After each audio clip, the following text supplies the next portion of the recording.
What is it about the shoe that is making them better? It really is physics. I'll get a little technical here. When we're standing, we push into the ground. The ground pushes back up. That's called ground reaction force. And when we push with our muscles harder than the ground is holding us down, that's how we move. So what we did with our shoes is we angled the ground reaction force so more of it is going in towards the body.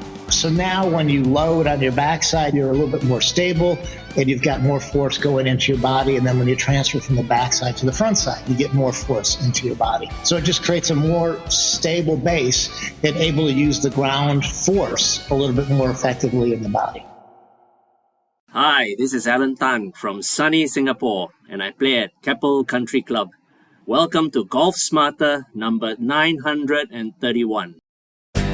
Bernhard Langer swears by the performance of Athalonz shoes because they make a difference. With Tim Marcus. This is Golf Smarter, sharing stories, tips, and insights from great golf minds to help you lower your score and raise your golf IQ.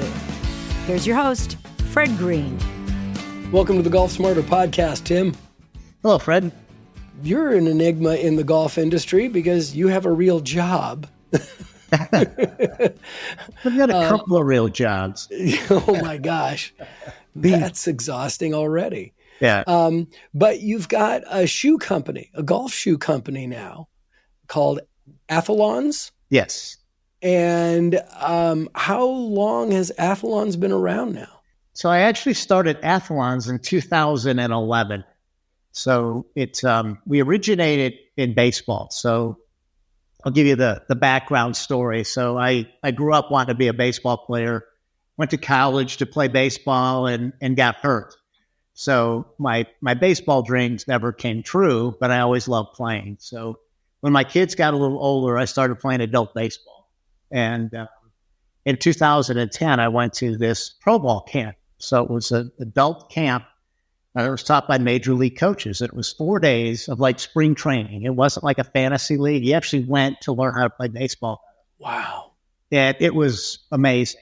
I wish I'd have had that when I was 16 instead of 49. But, but it actually turned me into a better hitter at 49 years old than I was in high school and college, just the fundamentals. But wow. During that camp, Rick Adair was the pitching coach for the Orioles at the time. He had this drill where he'd put a rosin bag underneath the driveway heel on the outside of the foot to tip the knee inward. So if we were to draw a line from the ankle to the groin, the knee would be on the inside of that line. And how he came up with that drill was studying Hall of Fame caliber pitchers and talking to them. And they all had this just incredibly powerful and balanced lower half. And if you drew that line from the ankle to the groin, they all had the knee just on the inside of that line. But most major league players, even at that level, didn't, so hence the drill. So when we got talking, he found out I was a patent attorney. He goes, "Hey, do you think we could figure out how to put that idea into a shoe?" So that's how Athalonz got started in early 2011. Wait a minute. You're a patent attorney, and so he said, "Can we put this in a shoe?" I mean, it's like, when did you ever design a shoe? Yeah. What a weird way to get to there. Okay. It is. Yeah. So, but that's how Athalonz got born. I see. So what brought it to golf? So it took us several years. So first thing we did was patent every conceivable way I could think of to implement that after doing some research on how shoes are made. And I'm sure as a patent attorney, you know every single way to patent something. We did do a good job there. So we have 20-some issued patents now on our shoes. So a lot of different ways on how to implement it. So it took us a few years to get a prototype built. So we started actually in baseball and softball and in 2015, 2016. And we always knew our technology would be applicable to all sports, including golf. And so we were planning on like 2019 to really get started with golf. And early in 2018, we were at a charity golf event, and the four of us were wearing our Athalonz softball shoes. And we paid the $25 to have a long driver hit one of our tee shots. So we were standing around talking to this guy. His name was Mitch McDowell. Sadly, Mitch has since passed. But we were chatting with him, and said, hey, would you mind trying our shoes? And fortunately, one of the guys in our foursome had the same size shoe as Mitch wore. And he took one swing in the shoes, and he goes, oh, my God.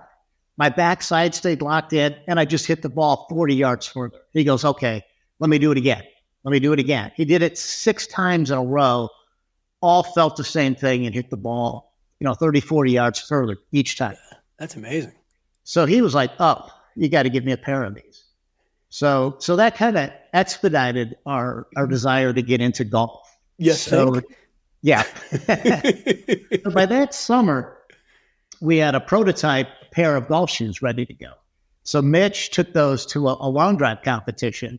And Mitch had been competing for, 15 years by the time. So he was kind of ending his career in that, or at least the real competitive phase of it. And so he got knocked out in the round of 32. But Ryan Steenberg, who was number 6 in the world, so this was 2018, and number 6 in the world, been competing for 8 years, but never won in a long drive event. So he goes, hey, let me try those shoes. He puts the shoes on. He wins that event. The next event out in our shoes, he wins that event. Oh my. And people are like, Ryan, what did you do differently? He goes, literally, I changed my shoes. What a testimonial. Yeah, so it's been awesome. And then, and then the next guy tried it, and the next guy. So by the time the 2019 long drive season was going, we had 8 of the top 10 men and 8 of the top 10 women in our shoes, and over half of all the competitors were wearing our shoes because, at that stage, they're trying to get everything they can out of the ground, and our shoes just help them be more stable and use the ground better. And then later that year, we got introduced to the Champions Tour through one of our representatives, and Bernhard Langer said, hey, let me try this. So we sent a pair to Bernhard, and he was looking at staying with his current shoe company and one other shoe company. And he took our shoes and the other 2 pairs to the driving range and he hit in our shoes. And he's like, man, I hit those balls really well. That must be a fluke. So he did that a dozen times. Our shoes, their shoes, their shoes. Every time in our shoes, he goes, I'm hitting the ball better. So Bernhard has been wearing our shoes since 2020. Whoa. That's really impressive. What is it about the shoe that is making some of the people with, the top of our game, making them better and feeling better about it, clearly? Yeah. So it really is physics. When it's, I'll get a little technical here, but, when we're standing, we push into the ground. The ground pushes back up. That's called ground reaction force. And when we push with our muscles harder than the ground is holding us down, that's how we move. So what we did with our shoes is we angled the ground reaction force so more of it is going in towards the body. So now when you load on your backside, you're a little bit more stable and you've got more force going into your body. And then when you transfer from the backside to the front side, you get more force into your body. So it just creates a more stable base and able to use the ground force a little bit more effectively in the body. Okay. And is that something? I'm really kind of lost at this because when I look at the shoe and you sent me a pair and I appreciate that. I've been wearing them for a couple of days now around the house because I'm not going to go outside with them yet. They don't look that radically different than a shoe, except for a couple things. And is that all it takes to make them stand out like that? So in the heel, it's like any other shoe. And as you go down from the heel towards the toe, it has essentially the same slope on the lateral side or the outside of the shoe. But on the inside of the shoe, it has a steeper slope. So by the time you get to the ball of foot toe area, it's about 1/4 of an inch higher on the lateral side than the medial side. So when you get into that athletic position, your feet are kind of rolling in just a little bit, and that shifts your knees in a little bit, which shifts the ground reaction force. Wow, incredible. Also, the bottom of the shoe, you have what you call a grip and glide outside? Yeah. So this is the version that you're wearing. That's our Grip and Glide Pro. Okay. The NB, our previous shoe, which we're in the process of winding down on, it has a little bit less aggressive pattern. But so what it's intended to do is when you're loading on your backside, you really want that shoe to grip because you don't want your foot to slip as you're loading on your backside. But then as you're releasing your backside, you want the shoe to kind of let go. So it grips when you're loading and then glides when you're releasing. And then the same thing on the front side. You know, when you're putting that energy on your front side and really want that shoe to lock you in, it grips. And then when you can release, it lets go. So hence the grip and glide. Yeah, because immediately when you look at it, you go, oh, that's a different kind of design. I've never seen that before, but it seems to make sense because you want to rotate, on your feet, and it just kind of glides you through that, I guess is the best way to put that. Yeah. In the direction you want to rotate, it has a lot less friction, so you can rotate easier. And in the direction you don't want to rotate, it's got a lot higher friction component, so you stay locked in. In conventional golf shoes, the friction coefficient is essentially the same whether you're rotating to the left or right around the ball of your foot. Interesting. It does help, but it's our shoe, because we've had people say, well, I'm not Bernhard Langer now that I wear your shoes. And I says, well, the shoes only do so much for you. I just want to make that point. Oh, no, they do so much more. And we're going to learn about that on the other side of this when we come back after this.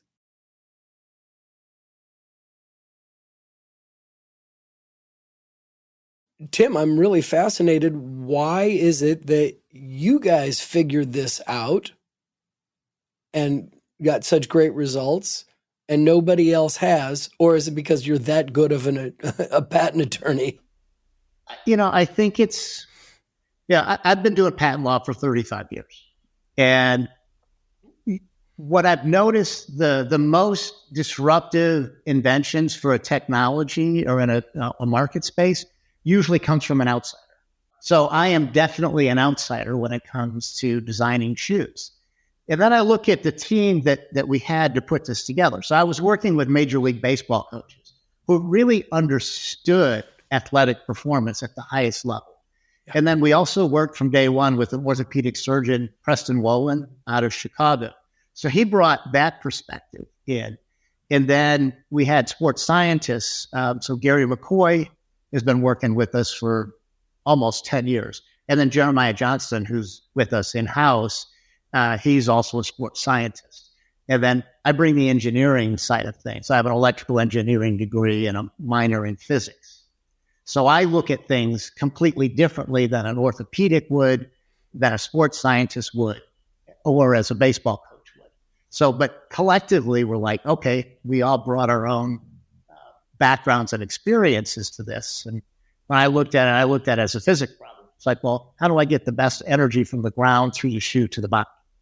And I think that's a pretty unique perspective when it comes to designing shoes. And I think that's why, our shoes do what we say they'll do as far as making it more stable, a little bit better consistency and swing and better distance, because you just get more power and stability in your swing.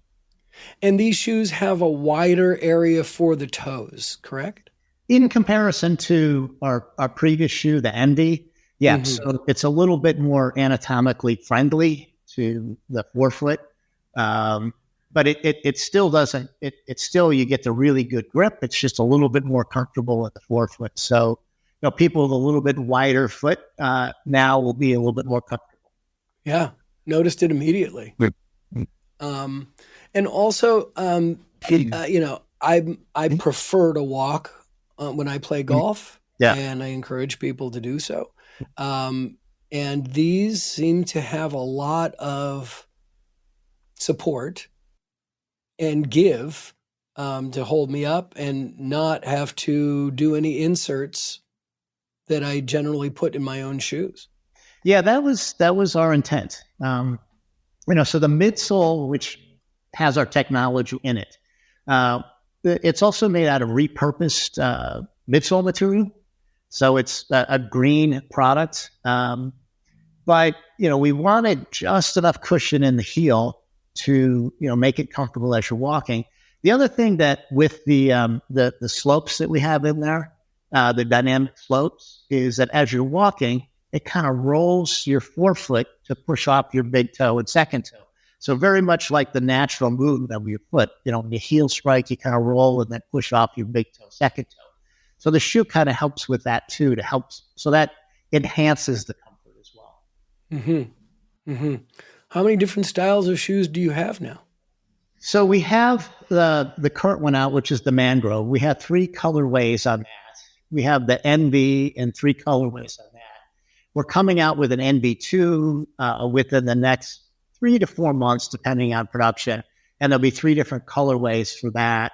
And then we've got several more designs in the works, just to keep adding. We keep figuring out better and better ways to make the shoe and enhance the performance.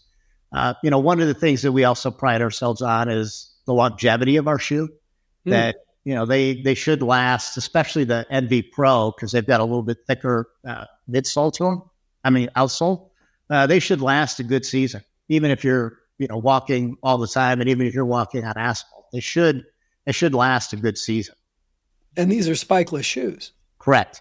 Yeah.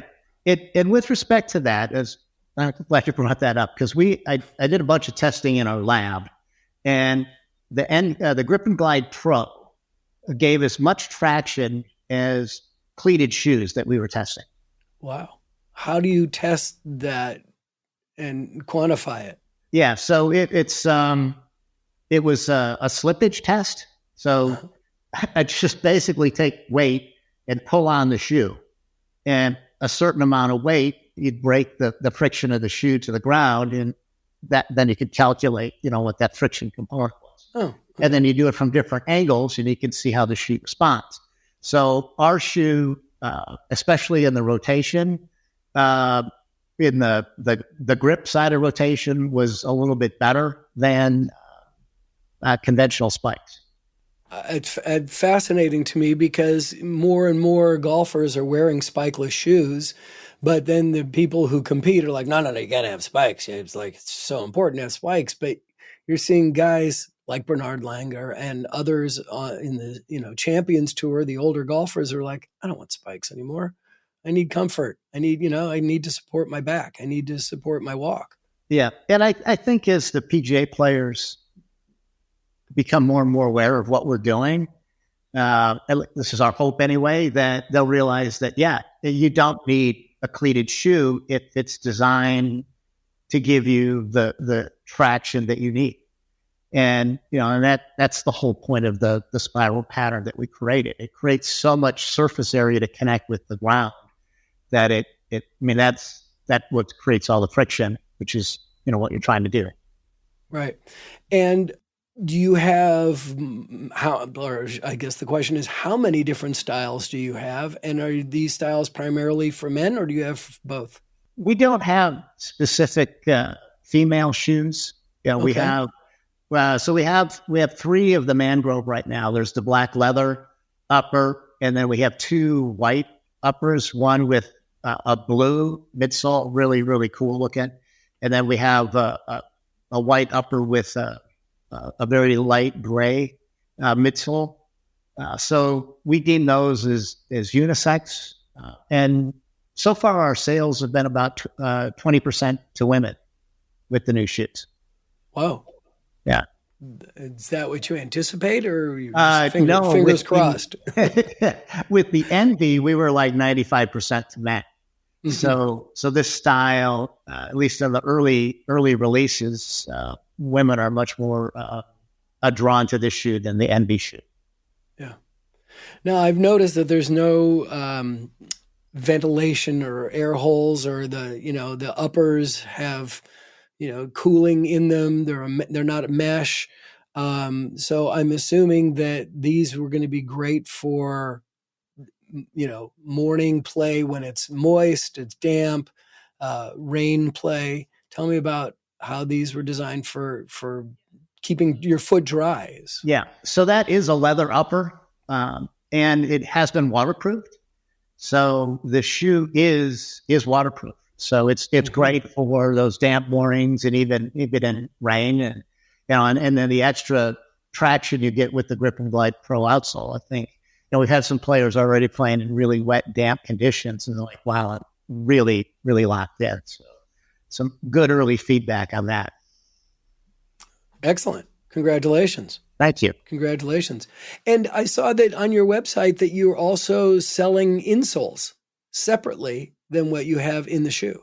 Yeah. So why we started doing that is, right now, like I mentioned, we have about a 1/4 of an inch difference between the lateral side and the medial side. So the outside to the inside of the shoe in the forefoot area. And so by the time you get down to the toes, it's about that different. And as you taper up towards the heel, it gets less and less.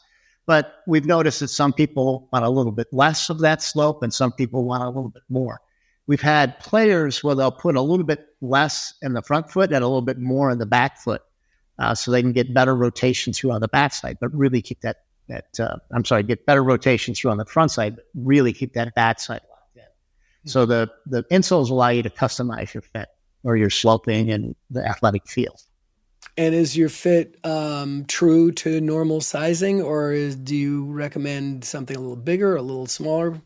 Yeah, so these are running true to size, maybe a half size big, depending on what you've come from. So they're certainly running a half size bigger than our Envy shoes did. So if people have ordered Envies in the past, they should probably go down a half a size. So, and with respect to like a Nike, we're probably a half a size smaller than what they run. Okay. Let's take another break, and we'll talk more about this and your pet project when we come back.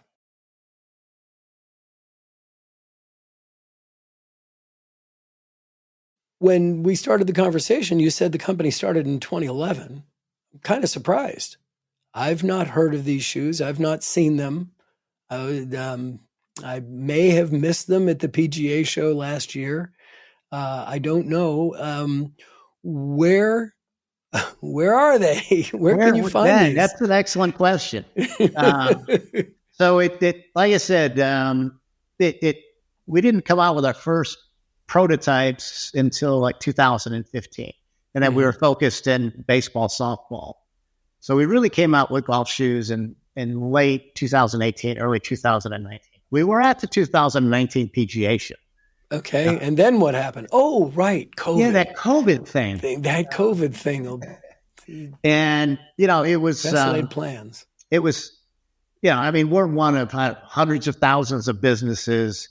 But had COVID been 3 months later, we would have been in an entirely different position because we had just signed Bernhard in 2020. And he was off to a great start. He was in Tucson, so we went down and met with him because we're in the Phoenix area. And through Rick Adair, he knew many of those broadcasters. So he called up and said, hey, go talk to Tim. So I'm talking to the broadcasters and, they want to know more about the shoe and, why Bernhard is wearing it. And Bernhard is winning that event. So he's on TV all the time. So they're talking about the shoe, how much it's helping him. And so we're getting all this great coverage in the end of February. And at the same time, we were in discussions with a venture capital group that was in the footwear industry that loved what we were doing and wanted to take us to the next level and beyond. And then you get to mid-March and everything stopped. So it felt like we were, finally on the runway, about ready to lift off. It's like, go back to the hang. So the VC group was led by a doctor out of Austin. I forget his name, but he was called to be on the national COVID committee. And then about 4 months later, he found out he had stage 4 terminal cancer. It's just, so that whole opportunity of, getting the funding we needed to really grow the business, it evaporated. And then with the shutdown of everything for several months, all that momentum was lost.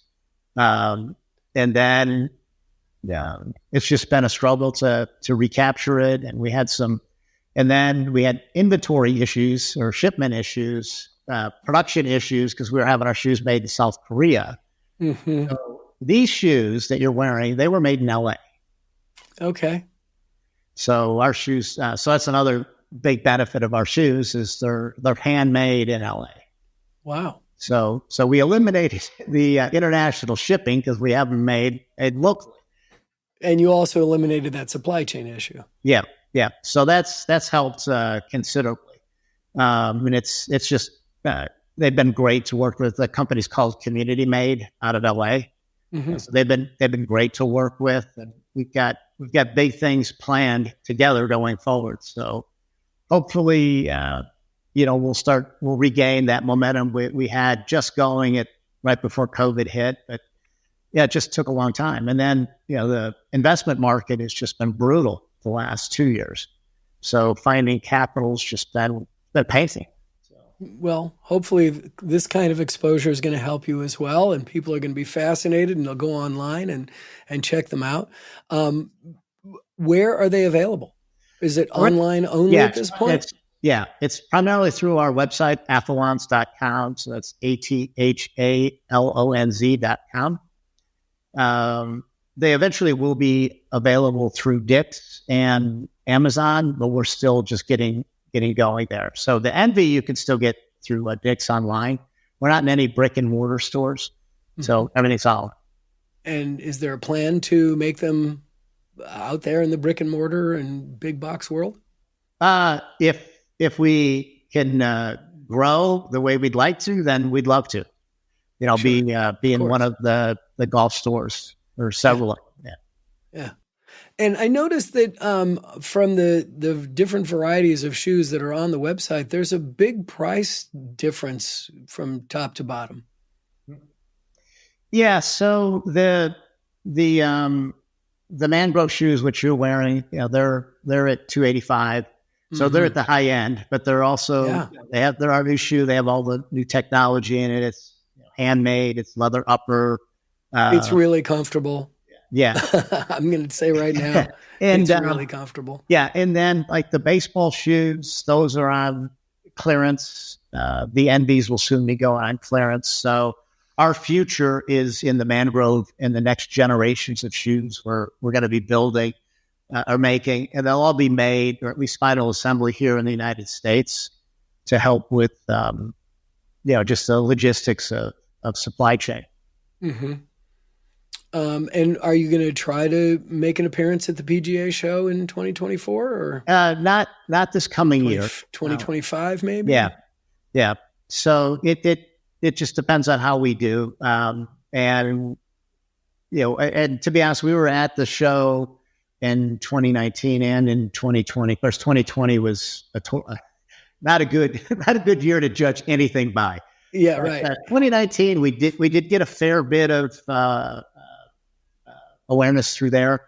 It's just been logistics and finance right now that limits what we can do marketing wise. Well, it's truly remarkable that so many companies that I talk to are hoping to someday get to a high profile person to showcase their product to get it out there a little bit more. But you guys started with the high profile names of people endorsing the product. And then it's like, okay, let's put it out there and see what happens. That's really unique in this industry to get that kind of endorsement up front. Yeah, it's been a fun project, but if you'd have told me in 2011, we'd still be struggling by 2023. I'd have never would have taken it this long. Or would I may not have started in the first place. But here we are. And where does the name Athalonz come from? So that came from a marketing firm, and we spent $150,000 on a marketing firm, and that was all we got out of it. But it was because the shoe. I'm going to apologize for that one. I'm really sorry to hear that. It's that's been quite a learning experience. We can touch on that in a second, but because our shoe is applicable to all sports, they thought of athlete and decathlon. So Athalonz is so athlete and decathlon merged together, and then put the Z on there for some spice. Ooh, that was worth another 50 grand right there. Oh yeah, yeah. Ouch. All Yeah, right. yeah, Let's yeah. take one more break and we'll be back after this.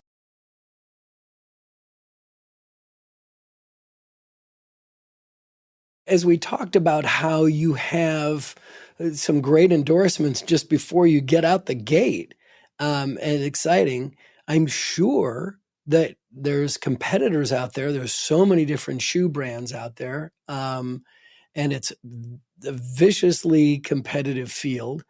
I'm sure somebody took note of what you guys were doing and said, "Oh, we can do that." Yeah. So it's been an interesting journey, since, we started with, the marketing of, just said, hey, shoes really do matter in performance, for athletic performance.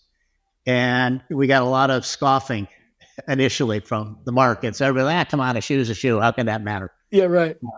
But over the years, we've had, more and more people are like, yeah, it really does work. So it's interesting now. Jeremiah does our social media, but somebody will come on and say, geez, that's a bunch of hooey. Yeah, right. I'll be kind. And Jeremiah didn't have to respond.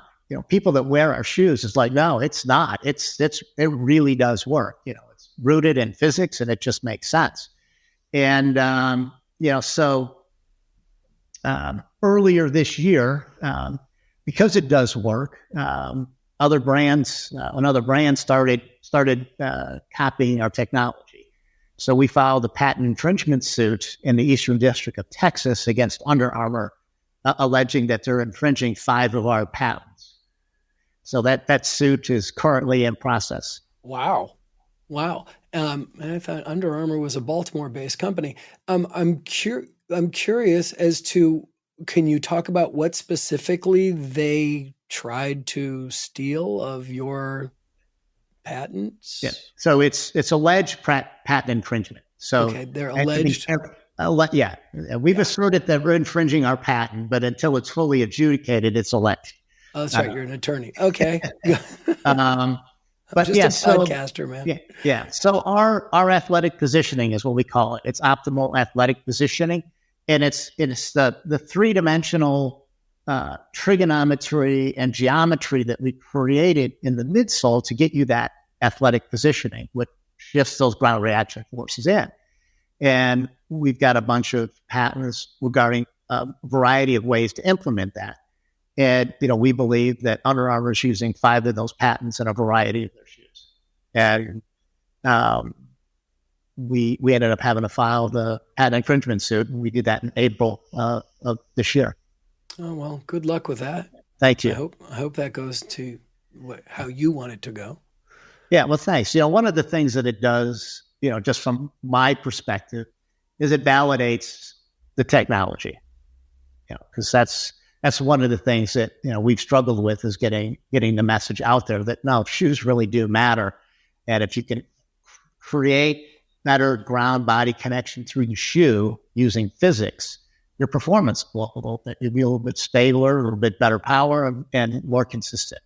And so having a major brand allegedly infringing our patents is great validation for the technology that we patented. Shoes really do matter. They do. And even has it on your website. Yeah. Better shoes, better golf. So it's not just a slogan. No, it's the name of the episode. Yeah.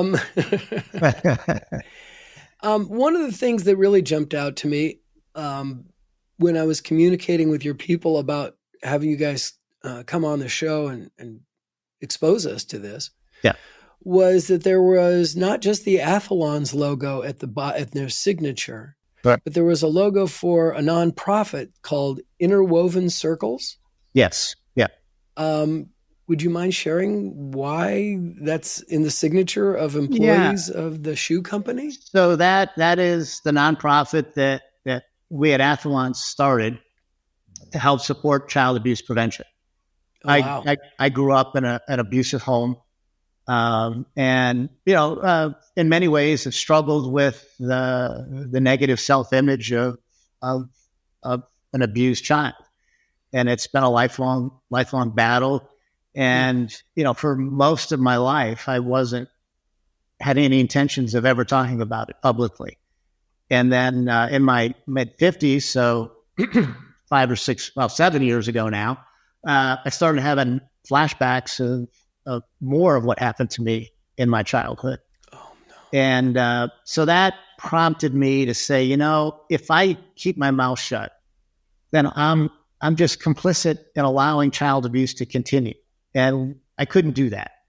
So we started Athalonz. We started Interwoven Circles in parallel with Athalonz, and we were hoping as the Athalonz brand grew, you couldn't hear Athalonz without also thinking child abuse prevention. So that was why we really coupled them together. Because imagine if you thought, every time you heard the word Nike, you couldn't help but think child abuse prevention. It'd be on the forefront of everybody's mind. Yeah. And until that happens, we're never going to make real headway in preventing child abuse. No, I'm really sorry that you had to go through that. Thank you.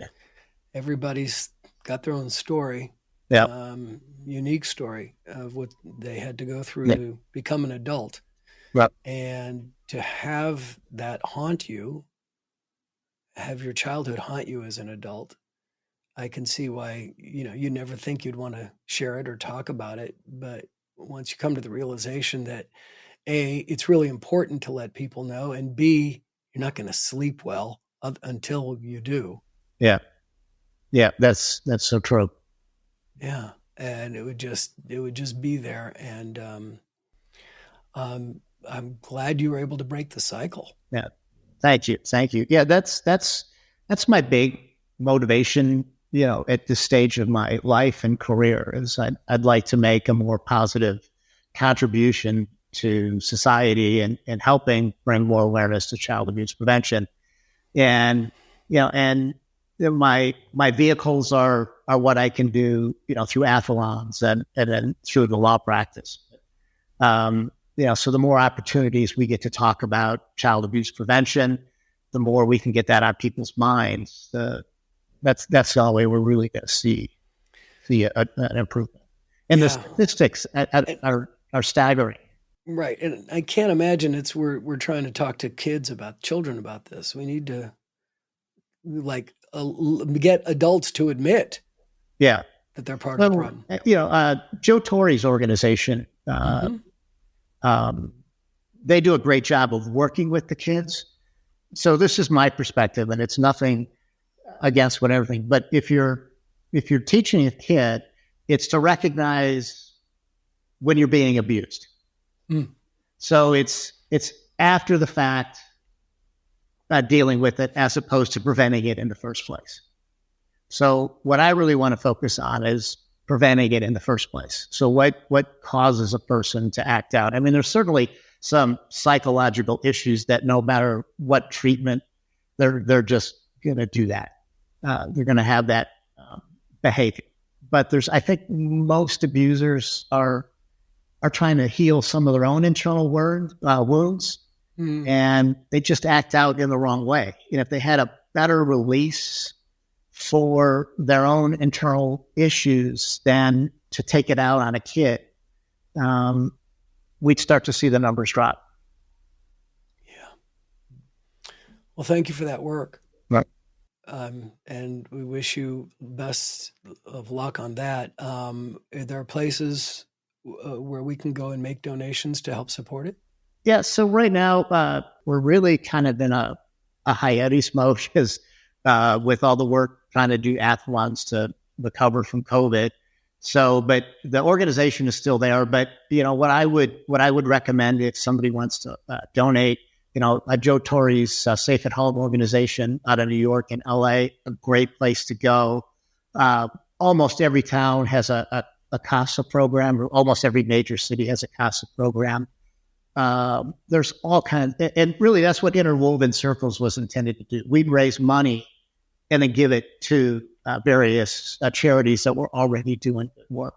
Oh, great. So, because I don't want to create another organization where we're competing for money. I'm really trying to unite all the charities that are working on the same issues together so that we have a much better collective voice than trying to compete for funds. Let's collectively work together to raise the funds we need. Wow. All right. But thank you for sharing all that. And again, I'm sorry for, your childhood.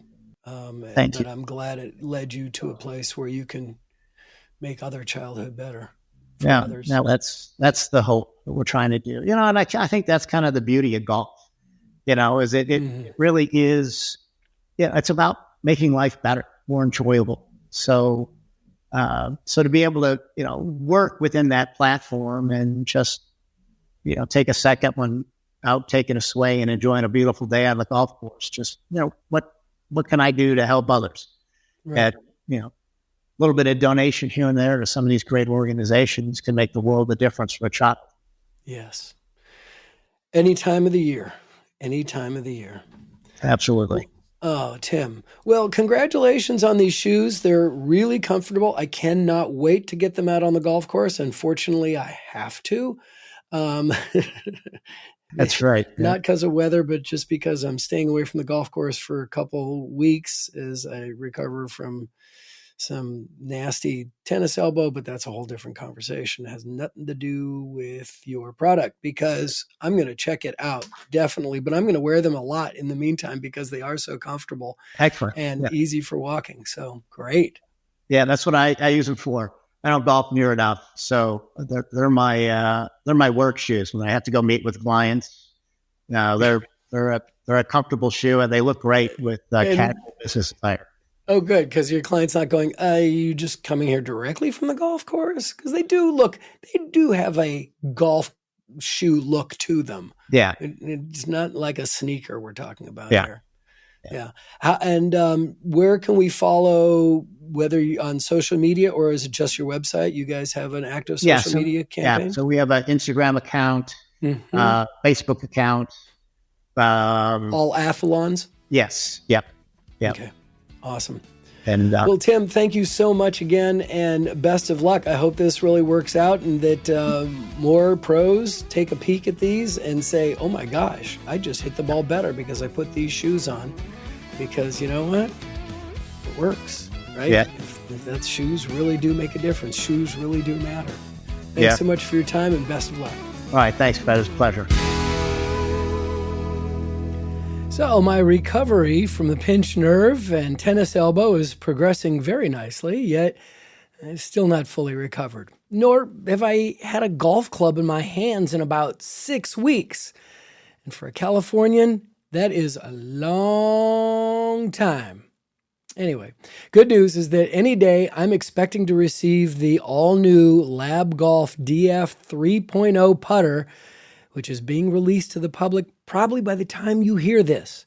Ever since I interviewed CEO Sam Hahn in early December, I've set my goal to stay away from hitting balls or putting until that putter arrives. And once it does, I'll shoot a video of the unboxing, comparing it to the DF 2.1, the fitting process, and take a couple of putts in my backyard green to show you my first reaction. And as long as we have dry weather, I'll start practicing putting daily and then slowly move into working on my short game. I may not be able to take full swings until I get back from my 2-week vacation to Costa Rica in February, so keep your eyes on social media at Golf Smarter to get the introduction to the newest release from Lab Golf and get daily video highlights, tips, and insights from our featured guests on Golf Smarter and Golf Smarter Mulligans. And you don't have to follow on every platform because each post goes to YouTube Shorts, TikTok, Facebook, Instagram, LinkedIn, and Twitter. Shout out to Alan Tan, our first Golf Smarter ambassador, checking in from sunny Singapore. Clearly, Alan recorded his episode open on his phone and then sent me the file. And with that, he's received a free link to Tony Manzoni's video of the Lost Fundamental. I encourage you to become a Golf Smarter ambassador with the incentive of getting a choice of 3 great gifts for your effort of telling us where you're from and where you play. Like Alan, you can choose Tony Manzoni's video of the Lost Fundamental. Other choices include a glove and glove storage compartment from redroostergolf.com, the company that offers a unique glove subscription service. And our third and newest option for you to choose from is an 8-pack of Flight Path golf tees at flightpathgolf.com. And did you know that if you break a Flight Path golf tee, you have a lifetime guarantee to get it replaced? I mean, so like a pack of 8 can end up lasting you years. They just don't break. You just got to pay attention and not lose them. Anyway, just write to me directly and I'll send you simple instructions on how to record an episode opening that takes less than a minute. Check out today's show notes to find links about each gift that you have to choose from. If you have any questions, comments, suggestions for upcoming episodes, or want to join our mailing list of Golf Smarter ambassadors who've received that free gift, write to golfsmarterpodcast@gmail.com or click on the Hey Fred button when you visit golfsmarter.com.